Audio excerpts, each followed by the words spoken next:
Well, Dennis, thanks for being here and thanks for being willing to share your story with us. Happy Veterans Day. Thank you very much. I'm sorry I'm not here in person, but I'm grateful you allowed me to do this. Well, we can't wait to see you again, and absolutely, I know you're going to be a blessing to everybody. Let's start with just where in the military did you serve, and what was that like? Where were the different places that you were stationed? Where did you end up experiencing combat? Sean, I was only in for 33 months. I was drafted before, I enlisted before they drafted me. I went to Fort Ord from March 1st of 1969 to September of 1969. I went through basic infantry training and advanced infantry training. And I saw idiot second lieutenants whose power went to their head, so I decided I would go to OCS, Officer Candidate School. And so I went to Officer Candidate School from September of 1969 through March of 1969. I did not want to go to Vietnam, so I thought stalling would be a good idea. So I went to airborne school from March of 70 to May of 70, and the war had not shut down. So then I signed up for Ranger School, and I went from May of 1970 through July of 1970. And then the best thing that could have ever happened to me was I was assigned to the Ranger Department at Fort Benning, Georgia, where the jump school, the Officer Candidate School, and the Ranger School, where it was all on the same base. And I met Penny there while I was with the Rangers assigned to them. And I stayed there from July until December when my orders were cut to go to Vietnam. And I came home to San Mateo from the middle of December until the middle of January, and then I headed off for Vietnam through Cam Ranh Bay, and then I was assigned to the AmeriCal Division, or NI Corps, which is near Chu Lai and Da Nang, fairly close to the northern border of South Vietnam and North Vietnam. So all my action was in that area. Tell us about one or two moments that you remember that you would like to share with the congregation. There are two dates. There were 6 to 7 times that I possibly could not be here today that were lethal, but there were 2 dates that haunt me today on the calendar. The first one is March the 27th. And on March the 26th, so let me back up. In Vietnam, our platoon would go out into the jungle for 2 weeks looking for the bad guys. And then we would come back to an artillery base and serve as a security force for the artillery base for 3 days, go back into the jungle and hunt for the bad guys again, the enemy again, then come back to the the artillery base to perform security, then go back out into the jungle for a third time for 2 weeks, then come back to the rear where we had finally a 3-day stand down. That was the first time we ever got to have showers. We did shave, but sometimes we went into rivers or streams, but that was the first time we all had showers. It was every 6 weeks. We were allowed 2 weeks vacation the whole time we were there at different times. But then we would go back out after that 3-day stand down in the rear, back out into the jungle, then to perform security. Well, the first day, March the 26th, was a very important day because we had just finished a mission in the jungle for 2 weeks. We came to serve on the artillery base for 3 days. And on the second day, my platoon was asked to hike over to a sister artillery base because there was some sort of suspicious activity going on. So my platoon and I took off through the jungle, through the flatland. And unfortunately, we were informed about this very late in the day, and we had a late start getting out, and it was getting dark, and there was no moon that night. So we finally looked for a place to settle down for the night to be safe. And we were in the jungle canopy, settled down that night, and had no idea how far away we were from the artillery base. A couple hours went by in the darkness. You could raise your hand immediately in front of your face, and you could not see your fingers nor your hand. That's how dark it was. A few hours into the settling down, we heard firefight going on, which is one side shooting the other side. And normally a firefight in the jungle lasts for about 15 minutes, but this extended on to about a half hour. And then all of a sudden there was a huge explosion. And that explosion told us that we were close to the artillery base and the ammo dump was hit. And then it went back to total darkness. And about 15 minutes after the final firefight ended up, the enemy walked right through our perimeter and right within inches of us, but you couldn't see who or what. But after the fourth guy went right by me on their way out of the area, I knew that it wasn't my own men that were moving around. I knew it was the enemy that was moving around. And we didn't know what really happened until the next morning. During the firefight, during the fire base being attacked, I tried to get communications from my company commander to get orders of what to do, even though we couldn't see anything. And there was so much activity going on the airwaves that we had no idea. We could not communicate with our higher-ups. So the next morning, the battle had settled, things settled down, and the company commander told us to pack up and move out towards his company, and we joined the other 2 platoons and went on a mission. It turned out that there were in the 10-year history of Vietnam, there were only 1 of 2 American artillery bases ever successfully overrun. That was Fire Base Marianne, where 33 Americans were killed and 88 were wounded. And so we were right below that when that incident occurred. And the reason it haunts me is if we had had more time, given more time to get to the fire base, we might have gotten onto the fire base and helped out with security there, but we never made it, so we'll never know. And then the second date is July 27th. So the first one was March 27th, this is July 27th. I had met Penny the year before on that date, and then unfortunately in 1971, it was my turn for our platoon to lead out on a mission out of the 3 platoons in a company. So my platoon and I went out to the airstrip and got on board the first helicopter with my ammo man, machine gunner, and radio man, and the rest of my guys got on the 2nd, 3rd, and 4th, and 5th helicopters.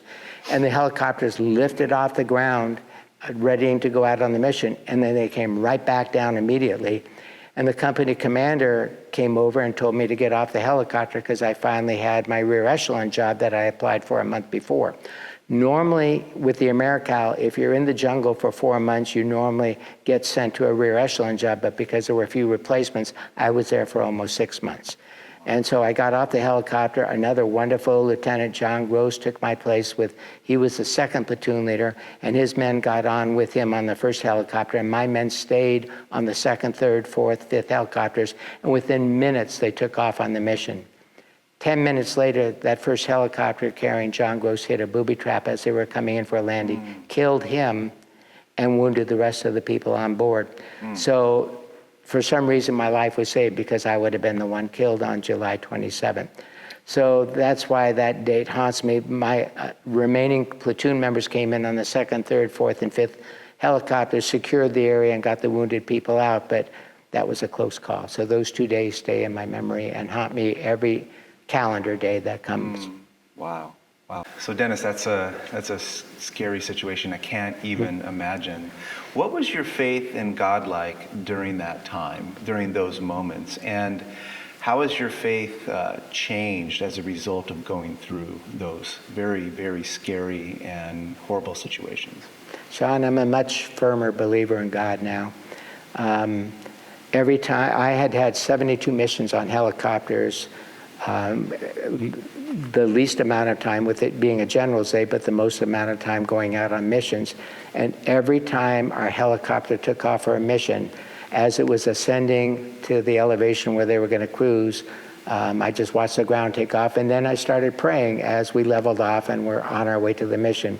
As soon as we started descending into the site where we were to land, I started concentrating on the mission. But I prayed almost every time we went up, and I touched this St. Christopher. It's an Episcopalian St. Christopher that I carried in my pocket with me, and somehow it made it through 6 months of combat, as well as the remaining 4 months I was there. So I prayed, even though I wasn't as much of a believer as I became to be later. And then that one mission where there was an incident where we were out in the jungle and we successfully pulled off an ambush, the 17 members of my platoon number and I. And the next morning, we had body bags put out for the bodies that we recovered. And we helicoptered those bodies out. None of my kids were hit. And a couple hours later, we were informed that we had some very important North Vietnamese Army personnel, and there were 200 of them coming after the 17 of us. Wow. So my company commander ordered the 3 platoons to come together with 2 platoons down low on the ground and the 3rd platoon that he was with up on a ridge line. And I was in charge of the platoons down below because I had lead time as a lieutenant. Up until then, normally we never dug in to the ground because we were in the jungle and that hit us very well. One of my jobs as a lieutenant was to hide the safest place we could, and we did that very well. But on this incident, I had everyone dig in because I was anticipating mortars and RPGs coming in. We had about 300 degrees view of open field with the forest maybe about 500 feet away from us. And then behind us was the ridge line where the other platoon was with the company commander. And they were there to call in the artillery, the naval, the army artillery, and call in the air support that we needed when we started getting into trouble. I made sure over and over and over that everyone was dug in deeply before I started digging my hole. And then as it started getting dark, I took my last look at everyone and dug deeper to get in as low as I could. And as it got real dark, I ordered everyone to fix bayonets and get ready for the charge. And then I said out loud a big prayer for all of us. And that night, we spent all night watching the luminous rounds going up to keep daylight in front of us during the whole night. We never slept. And then dawn came, and it struck me that God listens. The bad guys never showed up, so we lucked out. Wow. So that meant to me that I became a firm, big believer in that he does listen. Wow. Dennis, what would you say to those people out there that they lost loved ones, or maybe they were in the jungle praying as well, but they didn't come home? What kind of response would you have for them? This is where religion and belief in God comes in well for me, because I have no answers to that question. While I was in charge for 6 months, the only casualty I had was a sergeant who is close to me almost as I am to you right now, went around a boulder and blew his foot off.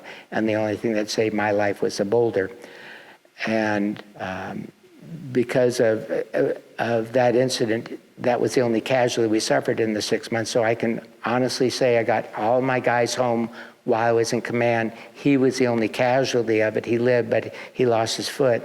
And then 3 days after I left the field, or 4 days after I left the field, 3 of my kids from the former platoon were killed in an ambush. So, and then Lieutenant John Gross, who died in my place in that helicopter incident.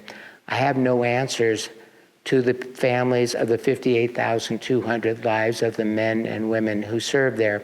But those of us men and women who survived the war, I'm just very grateful for. But I honestly do believe in God got me home, luck and God got me home. But I cannot respond to why those others did not make it. Mm-hmm. Tell us how the whole experience changed the rest of your life. Obviously, it's been a major impact in your life, for sure. So how did it change you, and how does it continue to change you? I was raised in a very protective family and neighborhood, and I probably took life for granted. When I came home from Vietnam, I never any longer took anyone or anything for granted.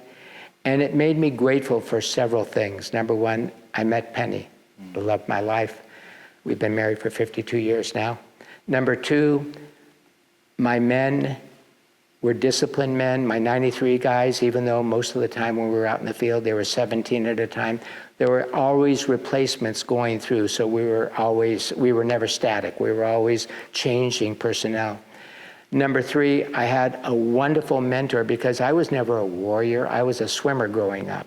And so I was never a combative person, but my ranger boss, when those 5 months I was with the Rangers, trained me how to deal with conflict.